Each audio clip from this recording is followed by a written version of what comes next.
Hey, what's up, what's up, what's up? How you doing? How you been? What's going on? What's good? How you getting it in? Body getting it funny? What's going on, people? What's going on, people? It is a day of another day that we call Monday. Anyway, that being said, what's going to people? Hopefully everybody did everything as far as being prosperous in their life, you know, knocking down doors and pushing for your dreams to come true. Do not let anyone deter you from anything that you want in life. Make sure you make it happen when everyone says that it won't happen. Make sure you are your true cheerleader when it comes to you and your dreams, and you will not be deterred. Anyway, that being said, what's going to people? I want to talk to you about something that took place on a Saturday.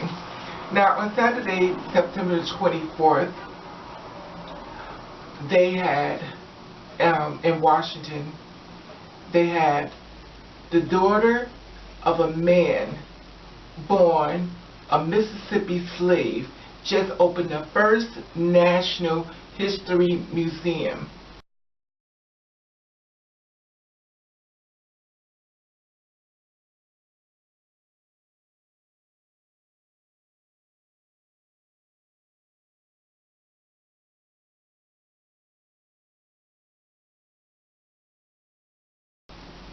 Okay, now in case you don't know about this, I'm just giving you a rough draft of reference to this. The woman who opened it up, her name is Ruth Bonner. She's 99 years old, and she came to ring the bell.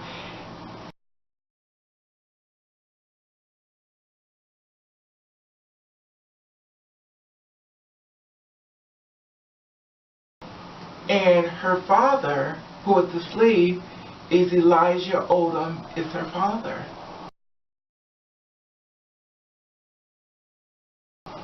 Okay, now in case you don't know, the bell that that they're going to ring, you know, Obama and them, because what happened was, the bell that Obama was going to ring, Ruth Bonner and several members of her family came from the First Baptist Church in Williamsburg, Virginia.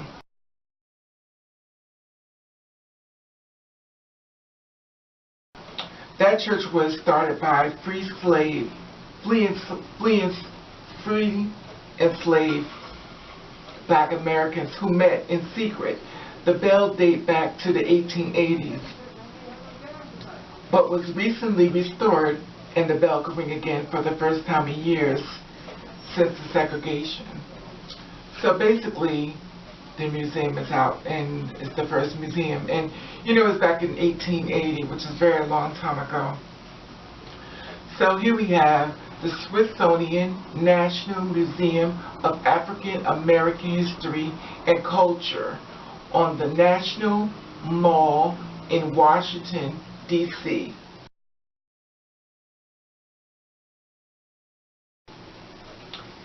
And this is on a Saturday that happened in Washington. And this is what happened.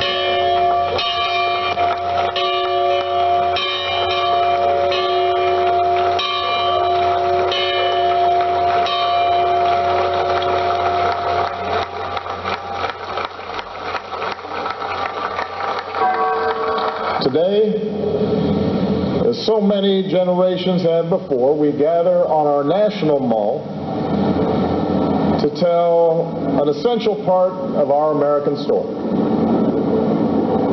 one that has at times been overlooked. This is the place to understand how protest and love of country don't merely coexist, but inform each other.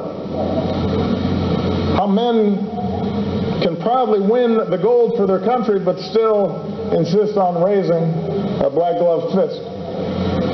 How we can wear an I Can't Breathe t-shirt and still grieve for fallen police officers.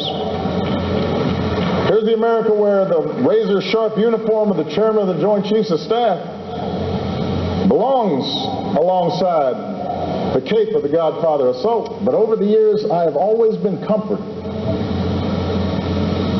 as I've watched this museum rise from this earth. into this remarkable tribute. Because I know that years from now, like all of you, Michelle and I will be able to come here to this museum and not just bring our kids, but hopefully our grandkids. I imagine holding a little hand to somebody and tell them the stories that are enshrined here.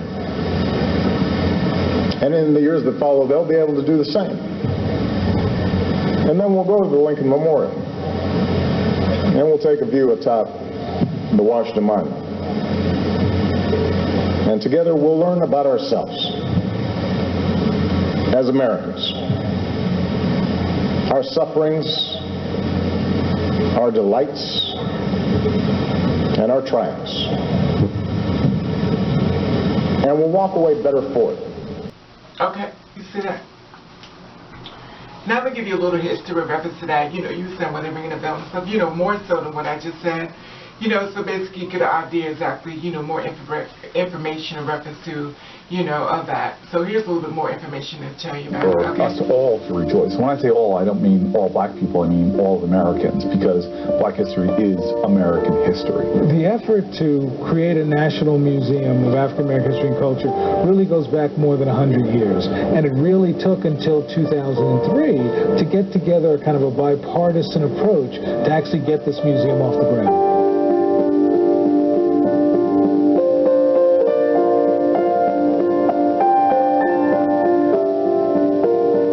Challenges, I think, from overt bigotry to lack of prioritization. In many ways, it itself is sort of reminiscent or reflective of the African American experience. Nothing has been easy. Everything's had to be earned. It was really John Lewis who really, for 15 years, introduced this legislation. Establish a National African American Museum is our chance to take an important step to heal our nation's racial wound. I think for Representative Lewis, this was a struggle of his life, because in some ways this museum would also make sure that the stories of the civil rights movement, that he was such an important part, would be told. It was a 50-50 partnership, which was unusual. So technically the federal government was going to pay 50%, and then we had to raise 50%. Oprah Winfrey was one of the big donors. The Lilly Endowment from Indiana was a big donor. Robert Smith, Ford, and Rockefeller, and the Gates Foundation. Well, we think it's appropriate for the building to be distinctive because it's different from other buildings on the mall. In another way, oftentimes people will look at and think of hope, resilience. So there's aspirational aspects too in that form of tearing up towards the sky. You will see things that will make you cry. You will see slave shackles or a slave pen, a slave cabin, but you'll also see, you know, Chuck Berry's Cadillac. You'll see Bo Diddley's guitar. So in essence, what you will find in this museum is a tension between difficult moments and a tension between moments that are full of happiness, hope, and resiliency. You know, when you think about the spiritual almost culmination of having an African-American president cut the ribbon on this museum, and none of that was sort of known to even happen. I mean, this thing was, these two moments in history have met up in a beautiful way, almost as if it was ordained by the spirits, like the heavens are sort of rejoicing or are tickled by that this is a historical convergence of two great things. I just think it's a wonderful sort of exclamation point on the journey of this museum. Okay, you see that? You know, we're making progress and stuff, and it's a good thing that it's happening now, you know, that Obama's inside the office as well, and, you know, it's like, almost like a universal thing, you know what I mean? Because when I opened up the Smithsonian National Museum of African American history, and Obama's in office, you know, it kind of works hand in hand to me in that way as well. You know, in just in case you want to see a little bit of stuff, I'm going to show you a little bit of pictures of what's inside of there so you can get an idea of it. You know, I'm quite sure there's way more pictures than this and stuff, but it's just a little rough draft so you can see an idea of what's inside of this museum. Check this out.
Okay, you see that?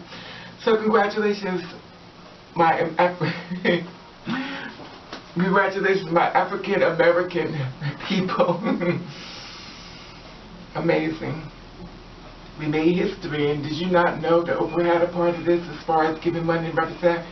You know, that's a powerful woman. I love that woman. She does so much more than I think a lot of people really know. You know, the thing about it is that, you know, she's the daughter of a man that was born a slave in Mississippi, and she just opened the first National History Museum. You know, so thank you, Ruth Bonner. She's 99 years old. Beautiful. So God bless her enough so we can see this day with her, and she can see it as well and celebrate it. You know, so I just want to share that with you as far as, you know, on September the 24th, 2016, history has been made. Okay? So I just want to tell you that I love you, and I want to thank you for watching. Catch the race.